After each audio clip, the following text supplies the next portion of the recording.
লোকসভা আৰু বিধানসভাৰ আসনত ৩৫% মহিলা সংৰক্ষণৰ দাবীত ধুবুৰীত মহিলা কংগ্ৰেছৰ প্ৰতিবাদ।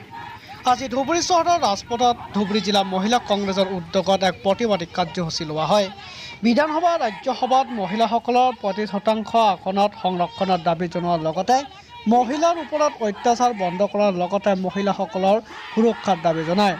ইপিনে মহিলা কংগ্ৰেছৰ সভানেত্ৰীৰ বিস্ফোৰক মন্তব্য, মুখ্যমন্ত্ৰী হিমন্ত বিশ্ব শৰ্মা আৰু প্ৰধানমন্ত্ৰী নৰেন্দ্ৰ মোদীৰ দিনত মহিলা সুৰক্ষিত নহয় বুলি মন্তব্য কৰে।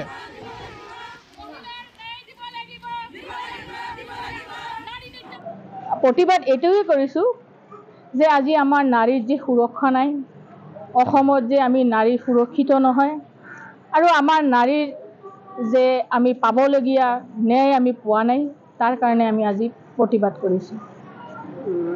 কি ক'ব? যিটো এইটো প্ৰথম নহয়, কাৰণ নৰেন্দ্ৰ মোদী মহোদয় প্ৰধানমন্ত্ৰীয়ে কৈ থাকে বেটি বচাও বেটি পঢ়াও, কিন্তু বেটিৰ ওপৰত কি সুৰক্ষা প্ৰদান কৰিছে তেখেতে? অল ইণ্ডিয়া তথা অসমতো আপোনালোকে দেখা পাইছে নাৰী কোনো সুৰক্ষিত নহয়। এজন ডক্তৰ যদি হস্পিটেলতে সুৰক্ষিত নহয়, তেনেহ'লে আমাৰ মহিলা, আমাৰ নাৰী ৰাস্তাত কেনেকৈ ওলাব? সেই হেতুকে মই যিসকলে আজি 18-20 জন নৰপিশাকে যি ধৰ্ষণ কৰি মাৰি পেলাবলগীয়া অৱস্থা হ'ল, সেইটো মই ধিক্কাৰ জনাইছোঁ। আৰু এইটোত মই ন্যায় বিচাৰিছোঁ এইকাৰণে যে ফাঁচি হ'ব লাগে।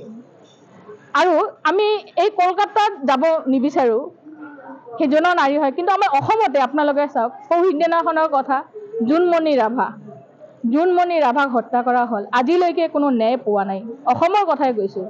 আমাৰ নাৰী যে সুৰক্ষিত নহয়, আমাৰ নাৰীক যে আজি ন্যায় দিয়া নাই বা আমাৰ নাৰী যে ৰাস্তাত ওলাব নোৱাৰা হৈছে, সেইকাৰণে মই অসমৰ মুখ্যমন্ত্ৰী হিমন্ত বিশ্ব শৰ্মা ডাঙৰীয়া তথা ভাৰতবৰ্ষৰ প্ৰধানমন্ত্ৰী নৰেন্দ্ৰ মোদী ডাঙৰীয়াক মই ধিক্কাৰ জনাইছোঁ। তেখেতসকলে ব্যৰ্থ হৈছে, নাৰীক সুৰক্ষা দিব পৰা নাই আৰু নাৰীৰ যিবিলাক মানে অধিকাৰ সেইবিলাক তেখেতসকলে দিয়া নাই। আৰু আমি দাবী জনাইছোঁ, আজি অকল ধুবুৰী জিলা মহিলা কংগ্ৰেছৰ তৰফৰ নহয়, আমাৰ গোটেই অসমতে অল অভাৰ অসম আজি গোটেইখন জিলাতে এই দাবী জনাইছে, মহিলাক 33% সংৰক্ষণ দিব লাগে পাৰ্লিয়ামেণ্ট আৰু এছেম্বলিত। কাৰণ আমি মহিলা 50%, ৰাজীৱ গান্ধীৰ সপোন আছিলে, আমি পঞ্চায়তত 50% মহিলাই সংৰক্ষণ পাইছোঁ অলৰেডি। পঞ্চায়তৰ প্ৰেচিডেণ্ট, কাউন্সিলৰ, জিলা পৰিষদ আমি 50% আমি খেলিব পাৰোঁ, কিন্তু আমি মহিলা আমি পাৰ্লিয়ামেণ্ট আৰু এছেম্বলিত আমি উঠিব নোৱাৰোঁ, কাৰণ আমাৰ সেই বিলখন পাছ হোৱা নাই কাৰণে আমাক নিদিয়ে। গতিকে মই দাবী কৰিছোঁ যে আজি আমাৰ যাতে এই দাবী 33% মহিলা যাতে সংৰক্ষণ বিলটো অনতিপলমতে কাৰ্যকৰী কৰা হয়, সেইকাৰণে আমি আজি প্ৰতিবাদ কৰিছোঁ, যাতে 33% মহিলাক আমাক সংৰক্ষণ দিয়া হয় এছেম্বলি আৰু পাৰ্লিয়ামেণ্টত।